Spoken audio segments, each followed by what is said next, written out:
Guys, welcome back to my YouTube channel. അപ്പം നമ്മളിന്നൊരു ഹൈദരാബാദ് ജേണിയിലാണ്. ഞങ്ങൾ കയറിയിരിക്കുന്ന ടൈമാണ്. ട്രെയിൻ മൂവ് ചെയ്ത് കുറച്ച് നേരം കഴിഞ്ഞപ്പോഴത്തേനും നമ്മൾ ഭാരതപ്പുഴയും കാര്യങ്ങളൊക്കെ കണ്ടു. ഭാരതപ്പുഴ എന്ന് പറയുമ്പോൾ വെള്ളമൊക്കെ ഭയങ്കര ശക്തിയിലാണ് വരുന്നത്. ശരിക്കും എനിക്ക് ഫോൺ നിലത്തുകൊണ്ട് നല്ല പേടിയുണ്ടായിരുന്നു. കുറച്ച് കഴിഞ്ഞപ്പോൾ നല്ലൊരു ഗ്രീനറി ആയിട്ടുള്ള വ്യൂ കണ്ടിട്ടുണ്ടായിരുന്നത്. നമ്മൾ ട്രെയിനിൻ്റെ ഫസ്റ്റ് ഭാഗത്തായതുകൊണ്ട് തന്നെ നമ്മുടെ ബോഗിയൊക്കെ തിരിഞ്ഞു വരുന്നത് നമുക്ക് ശരിക്കും കാണാമായിരുന്നു. ആകാശമൊക്കെ നല്ല നീല കളറിൽ. അത് കഴിഞ്ഞ് ഫുഡ് കഴിച്ച് കിടന്നു. പിറ്റേ ദിവസം രാവിലത്തെ അപ്പൻ്റെ അനിയൻ്റെ ഫാമിലി വന്നിട്ടുണ്ടായിരുന്നു. അവർ ഇതേ സെയിം ട്രെയിനിലാണ് ഹൈദരാബാദ് പോകുന്നത്, പക്ഷെ അവർ സെപ്പറേറ്റ് ആണ്. അത് കഴിഞ്ഞ് ഹോട്ടലിലെത്തി റൂമിൽ ചെക്ക് ഇൻ ചെയ്യാൻ നിൽക്കുകയാണ്. എല്ലാവരും ഭയങ്കര വെയിറ്റുകളാണ്.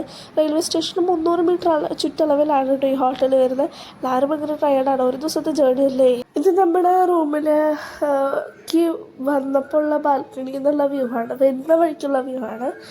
അത് കഴിഞ്ഞ് നമ്മൾ നേരെ അവിടെ നിന്ന് ലിഫ്റ്റ് ഇറങ്ങിയിട്ട് വരുമ്പോഴാണ് അത് കഴിഞ്ഞ് നമ്മൾ നേരെ നമ്മുടെ റൂമിലേക്ക് കയറി. ഇതാണ് നമ്മുടെ റൂം കേട്ടോ. ഞാൻ ആദ്യം ബാഗൊക്കെ കൊണ്ടുവച്ചിട്ടുണ്ടായിരുന്നു.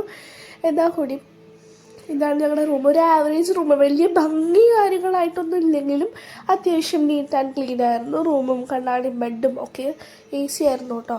അത്യാവശ്യം കുഴപ്പമുണ്ടായിരുന്നില്ല. വലിയ ഭംഗി ആഡംബരം എന്ന് പറയാനൊന്നും ഉണ്ടായിരുന്നില്ല, പക്ഷേ എനിവേ നല്ല ഒരു റൂമായിരുന്നു. ബാത്റൂമും അലമാരിയും കാര്യങ്ങളൊക്കെ നല്ല നീറ്റായിരുന്നു. കണ്ടില്ലേ, മിററൊക്കെ അത്യാവശ്യം നല്ല ക്ലീൻ ആയിട്ടുള്ളൊരു നീറ്റ് ബാത്റൂം. ഇതാണ് നമ്മുടെ ബാത്റൂം. ഹീറ്ററും കാര്യങ്ങളൊക്കെ ഉണ്ടായിരുന്നു. നല്ല ചൂടുള്ളായിരുന്നു കേട്ടോ വന്ന് പറഞ്ഞാൽ. ഞങ്ങൾ വരുമ്പോഴേക്കും അവരതൊക്കെ ഓണാക്കി സെറ്റാക്കിയിട്ടുണ്ടായിരുന്നു. അത് കഴിഞ്ഞൊന്ന് ഫ്രഷായി ഞങ്ങൾ നേരെ നമ്മൾ പുറത്തോട്ടിറങ്ങിയപ്പോൾ അവരുടെ സിറ്റും കാര്യങ്ങളൊക്കെ ഉണ്ട്. കണ്ട് ഭയങ്കര റഷ് പ്ലേസാണ് കേട്ടോ ഈ ഹൈദരാബാദ് എന്ന് പറയുന്നത്. പിന്നെ ഞങ്ങൾ ഫുഡ് കഴിച്ച് തിരിച്ചിറങ്ങി നടക്കുകയാണ് കേട്ടോ. അപ്പോൾ നമ്മൾ ഇനി വണ്ടിയിൽ കയറിയിട്ട് ഇനി നമുക്കൊരു സ്ഥലം വരെ പോകാനുണ്ട്. ഇനി നമ്മൾ പോകാൻ പോകുന്ന സ്ഥലം ഞാൻ വഴിയേ പറയാം. വരുന്ന സമയത്തേ നമ്മൾ എന്താ പറയുക, ഭയങ്കര ഒരു ആൾക്കാർക്ക് എല്ലാവർക്കും ഭയങ്കര ഒരു ക്രീപ്പി ലുക്കാണ് നമുക്ക് തരിക. എനിക്കത് ഭയങ്കര ഡിസ്കംഫർട്ടബിളായിട്ട് തോന്നി. എനിവേ ഞങ്ങൾ ഇനി പോയ സ്ഥലം ഗോൾക്കൊണ്ട ഫോർട്ടാണ്. ശരിക്കും അത് ഭയങ്കര അത്ഭുതമാണ് കേട്ടോ. അതിൽ വരുന്നത് ടിക്കറ്റ് റുപ്പീസ് ഒക്കെ ഞാൻ അവിടെ കാണിച്ചിട്ടുണ്ട്. ഒരാൾക്ക് ഏകദേശം 20-25 ആണ് വരുന്നത്. അതാണ് അവിടുത്തെ എൻട്രി. ഞങ്ങൾ വരുമ്പോഴത്തേനും നമ്മുടെ ഗൈഡ് ഫുള്ളായിട്ട് സെറ്റ് ചെയ്ത് വെച്ചിട്ടുണ്ടായിരുന്നു. ഇതാണ് നമ്മുടെ ഗോൾക്കൊണ്ട ഫോർട്ടിൻ്റെ ഫ്രണ്ട് ഭാഗം. നല്ലൊരു ശരിക്കും പറഞ്ഞതൊക്കെ ഭയങ്കര അത്ഭുതമാണ് കേട്ടോ. ഇതിൻ്റെ ഉള്ളിലേക്ക് കയറി ആൾ പറയുന്നത് നമ്മൾ നേരത്തെ വരുന്ന വഴിക്ക് കണ്ട വാതിലുണ്ടല്ലോ, അത് മൊത്തം അയാളാണ് അറ്റാക്ക് ചെയ്യാൻ വരുമ്പോൾ എന്തോ സേഫ്റ്റിക്ക് ഉപയോഗിക്കുന്നതൊക്കെ എന്നാണ് പറയുന്നത്.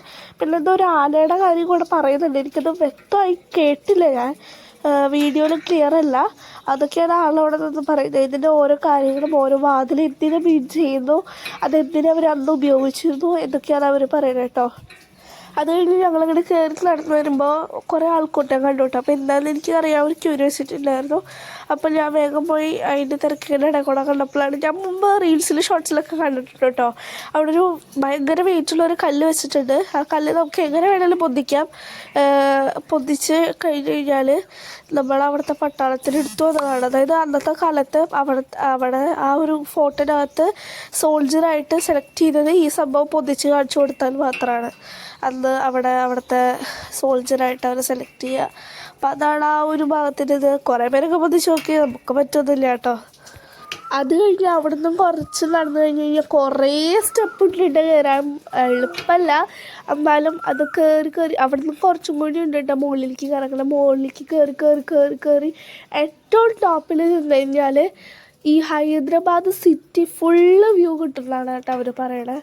അപ്പോൾ നമ്മൾ ഈ സ്റ്റെപ്പൊക്കെ കഷ്ടപ്പെട്ടാണ് കയറുന്നതെങ്കിലും നമുക്ക് വേർത്തിട്ടാന്ന് തോന്നിയതുകൊണ്ടാണ് നമ്മൾ കയറി വന്നിട്ട് അവിടെ നിന്ന് നോക്കിയ കാഴ്ചൻ്റെ മക്കളെ പൊള്ളിയാണ്. ശരിക്കും വേർത്തിട്ടാണ് നമ്മൾ അത്രയും സ്റ്റെപ്പ് കയറിയത്. ഫുള്ള് എന്താ പറയുക, നമുക്ക് അവിടെ നിന്ന് നോക്കി കഴിഞ്ഞാൽ ഹൈദരാബാദ് സിറ്റി ഫുൾ കാണാമെന്ന് പറയുന്നത് വെറുതെ ഒന്നല്ല, സത്യമാണത്.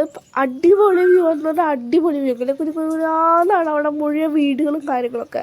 അത് കഴിഞ്ഞൊന്നുകൂടി മുകളിലേക്ക് കയറി വരുമ്പോൾ ഒരു മഹാകാളിയുടെ അമ്പലം കാണാം കേട്ടോ. അത് ഹിന്ദുസിലെ മഹാകാളി എന്ന് പറയുന്ന ഒരു ദൈവത്തിൻ്റെ അമ്പലമാണ്. അത് 13th സെഞ്ച്വറിയിൽ കക്കാത്തിയ എന്ന് പറഞ്ഞ ഒരാൾ ബിൽഡ് ചെയ്ത് കൊണ്ടുവന്നതാണ്. നമ്മുടെ ഫോർട്ടിൻ്റെ മുകളിലായിട്ടാണ് ഈ അമ്പലം വരുന്നത്. കുറേ പേര് അത് ഇപ്പോഴും വിസിറ്റ് ചെയ്യാനായിട്ട് വരുന്നുണ്ട്. അത് കഴിഞ്ഞ് അവിടുന്ന് പിന്നെയും മുകളിലേക്ക് പോകുമ്പോഴത്തേനും നമ്മുടെ സ്റ്റെപ്പുമ്പോൾ കാണുന്ന വിഷ്വൽസാണ് കേട്ടോ. ഇത് മൊത്തം മുറുക്കി തുപ്പി വേസ്റ്റും ചപ്പും ചവറും ആകെ മൊത്തത്തിലൊരു വൃത്തിയില്ലാത്ത അവസ്ഥ എന്ന് പറയുന്നത്. നമുക്കവിടെ തൊടാൻ കൂടി തോന്നില്ല. പറയുമ്പോൾ അത് 400 വർഷം പഴക്കമുള്ള ഫോർട്ടാണ്. അത് കുറച്ചും കൂടി മാന്യമായ രീതിയിൽ അവിടുത്തെ ആൾക്കാർക്ക് ഹാൻഡിൽ ചെയ്യാമായിരുന്നു എന്ന് നമുക്ക് തോന്നും. അത് കഴിഞ്ഞ് മുകളിലെത്തിയിട്ടുള്ള വ്യൂ ആണ് കേട്ടോ. ഇതാണ് അതിൻ്റെ ഏറ്റവും ടോപ്പ് ഫ്ലോറ്. ഇവിടുത്തെ വ്യൂ അടിപൊളിയാണ്, വേർത്തിട്ടാണ്, പ്രാവുകളും കാര്യങ്ങളൊക്കെ ആയിട്ട്. അപ്പോൾ ഇത്രയ്ക്കേ ഉള്ളൂ നമ്മുടെ വ്ളോഗ്. അത് കഴിഞ്ഞ് നമ്മൾ വീട്ടിൽ തിരിച്ചു പോയപ്പോൾ ഞങ്ങൾ വന്നത് സെപ്റ്റംബർ 6 അവിടെ ഗണേശോത്സവത്തിൻ്റെ ലാസ്റ്റ് ഡേ ആയിരുന്നു. അപ്പോൾ അവിടെ കുറേ സ്ത്രീകളൊക്കെ ഇങ്ങനെ വണ്ടിയിൽ പാട്ട് വെച്ചിട്ട് കൂട്ടം കൊണ്ട് നമ്മുടെ അവിടുത്തെ തിരുവാതിര പോലെ അവിടെ ഡാൻസ് കളിക്കുന്നുണ്ടായിരുന്നു കേട്ടോ. അപ്പോൾ അത്രയ്ക്ക് ഉണ്ടായിരുന്നുള്ളൂ. അത് കഴിഞ്ഞ് ഞങ്ങൾ ഫുഡ് കഴിച്ച് റൂമിൽ പോയി കിടന്നുറങ്ങി. Thanks for watching.